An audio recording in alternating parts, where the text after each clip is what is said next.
자, 다음 주제로 좀 넘어가 보겠습니다.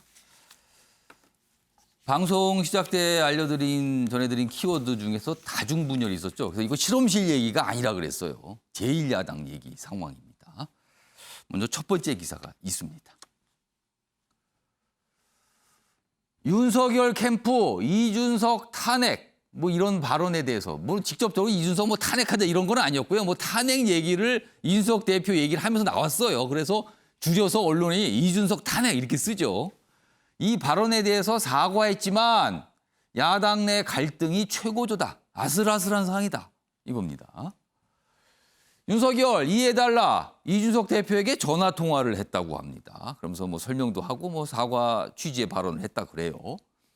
그리고 경선준비위원회가 마련한 TV 토론 오는 18일 잡혀 있죠. 이 참석은 아직 확답을 안 하고 있어요. 고민 중입니다. 그리고 당내에서는 이 탄핵 관련 발언에 비판이 잇따랐다. 그리고 홍준표 의원은요. 윤석열 전 총장 관련해서 점령군처럼 행세한다. 이렇게 또 반발합니다. 뭐 여러 가지 모습이죠. 자, 그럼요. 이 내용을 그동안 며칠 사이에 꼼꼼하게 보신 분들은 아실 수 있지만 그렇게 꼼꼼하게 챙기지 못한 분들은 무슨 소린가 탄핵이 그러실 수 있어요. 자, 그러면 이 논란의 시작점이 됐던 발언 과연 무엇인지 확인해 보겠습니다. 아니 당대표 결정이라 할지라도요. 암만 대한민국의 대통령이라 할지라도 헌법과 법률에 근거하지 않은 거는 탄핵도 되고 그런 거 아닙니까? 예. 그러니까 이 공화국이라는 게 권력자의 권력의 자의적 행사를 권력자 마음대로 하지 말라 이거 아니겠습니까? 다 제도적 어떤 근거를 가지고 하는 거고. 예. 그러니까 이 경선준비위원회 활동 이런 것도 당연히 마찬가지죠. 자, 윤석열 캠프에서 일하고 계시는 신지호 전 의원, 지금 정무실장 맡고 있는데요. 경선준비위원회가 어떤 일정을 정하고 뭐 경선 룰 관련해서 뭔가를 정하고 하는 것에 대해서 얘기를 하다가 저 말이 나온 거예요. 탄핵 관련 발언이요. 자, 그러자 이준석 대표가 입장을 냈죠. 탄핵 얘기까지 꺼내는 거 보니까 계속된 보이콧 종용과 패싱 논란, 공격의 목적이 뭐였는지 명확해진다. 그러니까 여기에 행간에는 지금 저 공격하시는 거죠? 뭐 이런 뜻이 있는 것 같아요. 자, 이렇게 반발을 강하게 했습니다. 자, 그러자 신지호 정무실장 다시 반응을 보이죠. 다음입니다. 취지 그거 아닌데요. 계속 해명을 한 겁니다. 취지 해명에도 논란이 지속된다. 오해 소지 있는 발언으로 풀이돼 당과 대표의 부담드린 점 심심한 사과 말씀드립니다. 사과를 했어요. 오해입니다. 그거 아니에요. 사과드립니다. 이렇게 했습니다. 자, 그리고요. 다음은 윤석열 전 총장의 또 반응이 있었죠. 보겠습니다. 다음입니다. 전화 통화를 했어요. 여기 보면 구체적으로 2분 통화했다고 나와요. 2분이요. 2분이 이게 긴 시간일까요? 짧은 시간일까는 시청자 여러분 한번 판단해 보시고요. 자, 신지호 실장 많이 혼냈다. 이렇게까지 얘기를 했다는 거예요. 혼냈다.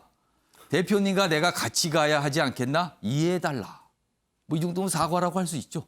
같이 가야 됩니다. 그리고요. 다음도 하나 더 보겠습니다. 그리고요. 본인의 그제는요. 이게 논란이 좀 막 진행되는 중에 SNS상에 뭘 한 가지 올려요. 이렇게 두 인물이 손을 잡고 가는 사진과 함께 이렇게 달려요. 억측과 사실 관계없는 갈등설 이해 안 된다. 그러면서 이 해시태그로 이런 걸 써놨어요. 닭다리 양보까지 한 사이. 닭다리 양보까지. 그러니까 닭다리가 굉장히 귀한 거라는 것 같아요. 그걸 서로 양보하면서 먹으라고 하는 사이인데 무슨 갈등입니까? 뭐 이걸 강조한 것 같아요. 그럼 이거를 아예 여기다 쓰시지 왜 여기다가 이 태그로 달아놓은지는 모르겠는데. 아무튼 이런 표현까지 있어서 주목을 좀 받았습니다. 상황이 좀 이렇습니다. 자, 김종혁 전 국장님. 네. 이게 이 탄핵 발언, 이른바 탄핵 발언, 예. 오해 소지가 있는 발언이었다고 보세요? 아니면 이 탄핵 발언을 좀 이 이준석 대표나 이쪽에서 당에서 과잉 해석했다고 보세요? 글쎄, 근데 사실 저는 신지호 실장이 예. 그 캠프 내에서 없었던 얘기를 저렇게 얘기할 수는 없다고 생각을 해요. 그 말을 한 분위기는 캠프 내 분위기를 반영한 것이다. 당연하죠. 그건 아마 윤석열 후보의 그런 뭐 핵심 참모들이 모여서 얘기할 거 아닙니까? 예. 그래서 거기서 뭐 여러 가지 분개를 하겠지만 거기 그것을 아마 좀 조율해서 얘기한다는 게 저렇게 나왔을 거예요. 사실 직책이 정무실장이지 않습니까? 정치적 판단을 하는 자리잖아요. 네, 그러니까 그런 면에서 보면 뭐 양자의 갈등이 어디서 시작된 건 뭐 다 아실 것이고 예. 그랬는데 그 표현 과정에서 이제 탄핵이라는 단어가 들어갔으니까 예. 그 탄핵이라는 것은 어떻게 보면 이제 이 보수 야권에서는 금기어처럼 돼 있지 않습니까? 그렇습니다. 직전에 있었던 일이잖아요, 그게. 그럼요. 그걸로 인해서 야권이 얼마나 보수가 얼마나 분열됐고 또 서로에게 상처를 줬는지 이것 때문에 가능하면 쓰지 말았어야 되는데 그 말 자체를 쓴 것은 정무적인 판단 미스다. 잘못한 것이다. 이런 생각이 들고요. 예. 하지만 또 그다음에 이제 윤 총장께서 닭다리 양보까지 한 사이다. 이렇게 예. 얘기를 닭다리 하면서 서로 양보하는 사이라고 지금. 그러니까요. 이러면서 이제 그 봉합을 하려고 했지만 좀 야권 지지자들이나 다른 캠프에서는 걱정이 돼요. 왜냐하면 야권으로서는 정권 교체가 지상의 과제인데 예. 저렇게 대표와 그리고 지금 1위 그 선두 주자 사이에서 갈등이 계속 노출되면 예. 과연 유권자들이 어떻게 생각하실까 이런 걱정이 되는 거죠. 그러니까 여기 보면 기사가 이래요. 했지만이니까 이거 끝난 거 아닙니다라고 생략돼 있는 거겠죠, 지금요. 상황이 좀 이렇습니다. 기사 하나 더 있습니다. 보이시죠? 주연 심판 뒤엉켜 탄핵까지 들먹거렸다. 야권 내부 분열 암담하다. 주연 심판이 누굴까요? 여기 주연은 이제 대선 주자. 대선의 주연은 대선 주자죠. 심판은 당대표. 이런 일이 있었나 모르겠습니다. 대선을 앞두고 대선 주자와 당대표가 갈등을 보인다? 이런 경우가 있었는지 모르겠네요. 좀 역사책을 찾아봐야 될 것 같아요. 이걸 확인하기 위해서는. 좀 더 보겠습니다. 윤석열 측 이준석 겨냥 탄핵 거론. 이 기사는 아예 겨냥했다라고 딱 설명을 하고 있어요. 해석이 좀 들어가 있네요. 윤 직접 나서서 사과를 했다.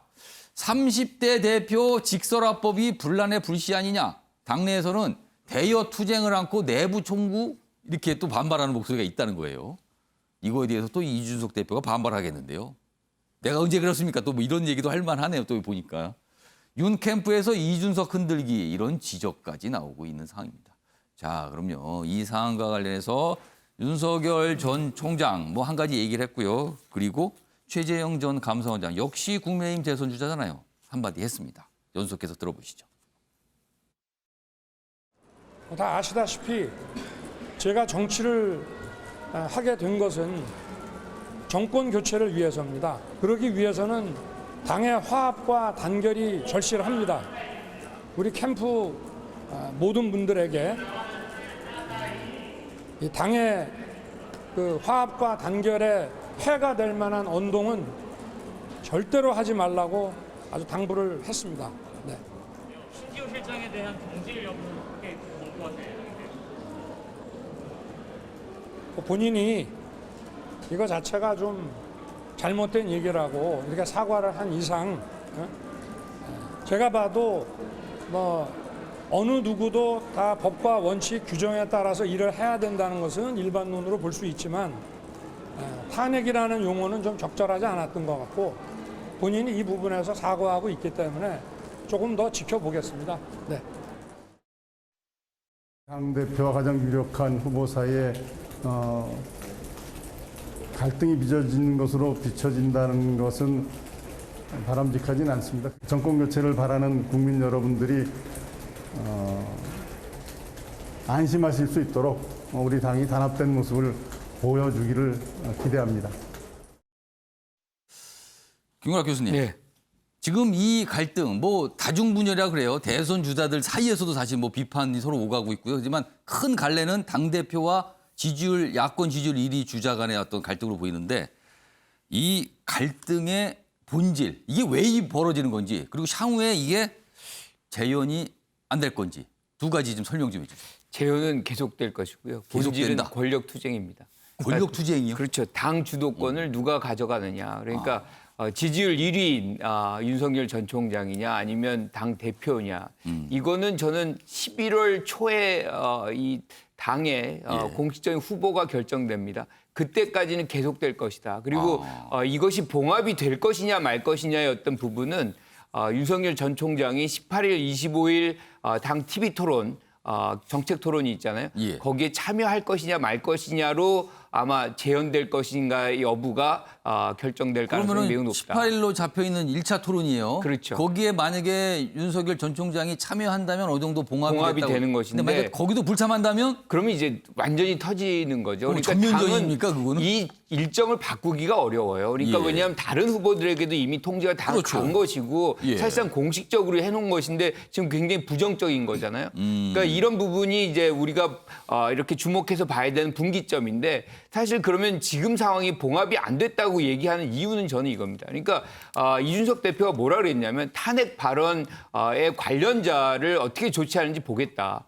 그런데 어제 전화를 했잖아요. 예. 전화를 했다는 건 난 조치할 생각이 없다.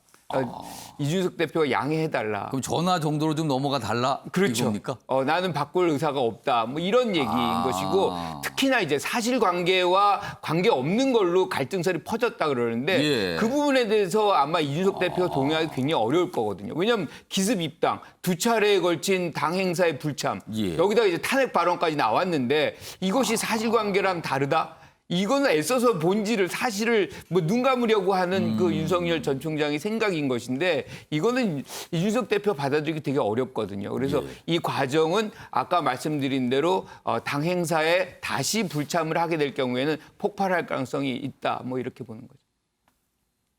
18일로 잡혀 있는 이 토론에 나오냐 안 나오냐가 이렇게 주목받은 적이 있는지 모르겠어요. 이게 어떻게 보면 굉장히 단순한 문제인데 이게 아주 지금 무슨 화약고처럼 돼 있습니다. 지금. 자, 이런 가운데요. 매일경제에서 여론조사를 한 게 있는데 그래프가 좀 있습니다. 보겠습니다. 여기 보시면요. 이게 조사는 지난 9일에서 11일 사이에 좀 했어요. 여기 이 조사 결과가 이제 RN서치 조사, 매일경제, MBN 의뢰로 나왔습니다. 일단 제목이 이렇게 돼 있습니다. 입당 신고식 호되게 치른 윤석열. 그렇습니다. 이 정도면 신고식 이후에 굉장히 호되죠, 상황이. 야당 절대 강자 위치마저 흔들하고 있다. 자, 보겠습니다. 이쪽 뭐 여당, 야당 다 있는데 이 범야권 지지율에 집중해 보겠습니다. 일단 윤석열 전 총장 지지율 1위예요. 그러니까 범야권에서 누가 가장 대선 주자로 뭐 적합하십니까? 찬성하십니까? 뭐 이런 의견을 물어본 거예요. 1등으로 나왔습니다. 그런데요. 26.6%죠. 근데 두 주 전 조사 때는 33% 떨어졌습니다. 상당히 많이. 자, 그리고 2위 홍준표 의원인데요. 두 주 전 13% 정도에서 16.5로 올라갔어요. 자, 그렇다면은 이때는 20%포인트 정도 벌어졌지만 지금은요, 좁혀진 겁니다. 10%포인트 정도로. 자, 그리고 세 번째가 유승민 전 의원 10%를 넘어섰습니다. 유승민 의원 쪽에서 상당히 의미 있게 볼 수도 있어요. 10%대라는 걸 기록했기 때문에. 그리고 네 번째가 최재형 전 감사원장 6.6인데 두 주 전엔 7.1. 약간 변화가 있긴 있었는데 그냥 어떻게 뭐 이렇게 묶여 있다. 뭐 이런 표현이 맞을 것 같아요. 그리고 그 뒤를 안철수, 원희룡 이렇게 가고 있습니다. 자, 이 얘기 좀 해보겠습니다. 최진영 변호사. 윤석열 전 총장 지지율 하락세입니다. 이 조사 말고 다른 조사에서도 하락세가 보여요, 지금요. 왜 그럴까요? 세 가지 이유가 있다고 생각합니다. 글쎄 또 그중에 이게 세 가지를 준비하셨어요, 지금요. 가장 핵심은 바로 윤석열의 키워드가 뭐죠? 공정과 상식 아니겠습니까? 예. 그럼 본인의 이미지가 공정과 상식이라고 하면은 행동도 공정과 상식에 일치해야 되는 겁니다. 그런데 지금 당내에 있는 어떤 그 행보를 봤을 때 과연 그와 같은 그 공정과 상식에 부합하느냐에 대해서 이 당내에 있는 분들 내지 중도분들조차도 의문을 좀 제기하는 것 같습니다. 한마디로 로마에 가면은 무슨 법을 따라야죠? 로마법을 따라야 되는 것이죠. 예. 일단 당에 들어갔다라고 하면은 당에 있는 룰을 같이 따라야 되는 것이죠. 그게 공정이다 이렇게 보시는 거예요. 그렇죠. 왜냐하면 그게 당내 공정이니까. 지금 민주당 내에서 1등, 2등을 다투고 있는 지금 이재명 지사라든가 아니면은 이낙연 후보가 당 행사에 보이콧하는 거 봤습니까? 설령 본인들이 1등이 간다 하더라도 민주당 내에서조차도 여러 번 후보 있는데 거기에 모든 행사를 참여하지 않습니까? 그러한 부분을 지금 그 윤석열 캠프에서는 반드시 봐야 된다라고 저는 생각을 하고 있고요. 나아가서 당 내부의 어떤 견제 이 부분도 굉장히 중요한 것 같습니다.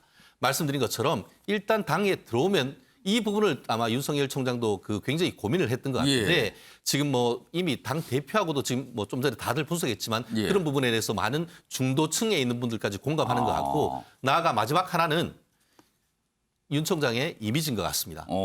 결국 굉장히 어떻게 보면은 강성 이미지가 강했고 또 했는데 말씀이라든가 이런 부분에 대해서 물론 주위에 이제 이미지 어떤 전문가라든가 이런 분들이 굉장히 많이 이미지를 조율을 하고 있지만 뭐 도움을 주고 있다는 얘기가 그렇죠. 나와요. 그럼에도 불구하고 국민들이 봤을 때는 저분이 우리나라의 차기를 이끌어갈 우리 대한민국의 얼굴로서 적합한지에 대해서는 아직 그 이미지를 완전히 구축하지 못했다고 하는데요. 제가 제기했던 세 가지 의문에 다 답이 있다고 생각합니다.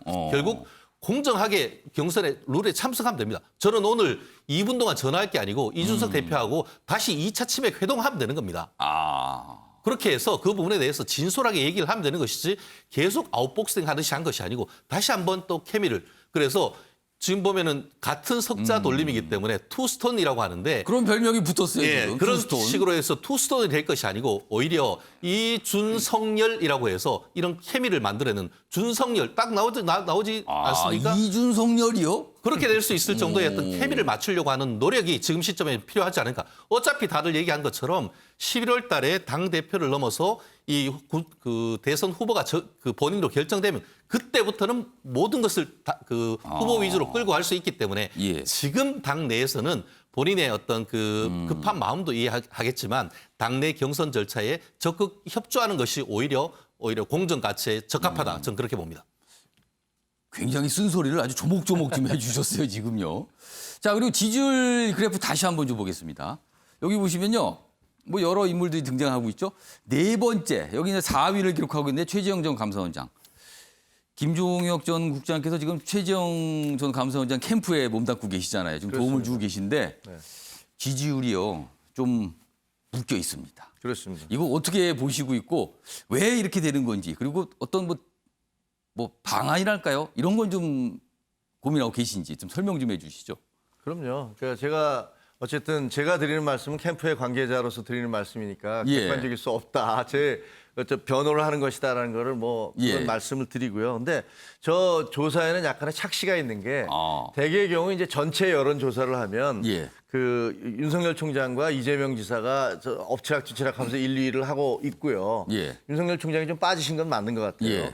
그리고 3위가 대개 이낙연, 그다음에 4위가 최재형 원장 이렇게 전체 조사를 여야를 전체를 다 물어본다면 그렇게 나오고 그다음에 또 이 매일경제에서 한 조사에도 나오고 있지만 국민의힘당 지지자만으로 해서 조사하면 윤석열 총장이 58.1% 그리고 최재형 원장이 13.7%로 2등이에요. 그리고 홍 대표가 11.7%고 유승민 의원이 4.5% 이렇게 나오거든요. 그 지지자로 했을 때 또 다른 결과가 나온다. 다른 결과가. 근데 왜 저렇게 되냐면 저희는 상당한 부분에 역선택이 있구나.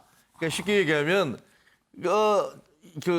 여당 지지자, 진보 지지자 중에서는 홍준표나 유승민이 올라가는 게 오히려 우리들한테 상당히 도움이 될 것이다라는 판단을 하고 있는 게 아닌가. 국민 전체 대상 여론조사에 약간의 역선택이 지금 들어가 있다고 판단하시는 거네요. 저희는. 왜냐하면 국힘당을 지지하는 국민의힘당을 지지하는 사람들만으로 보면 저 순서가 확 바뀌고 그다음에 또 전체 여론조사를 해도 1, 2, 3등을 누구를 찍을래 하면 확 바뀌는데 그냥 저렇게 야권 지지자는 어때라고 하면 저 순위가 바뀌거든요. 그러니까 저런 걸 보면 저희 내부에서도 많이 분석을 해봤는데 이거는 최재형을 빨리 가라앉혀서 그 경쟁이 될 만한 사람들을 이렇게 제쳐놔야겠다라는 쉽게 얘기하면 집권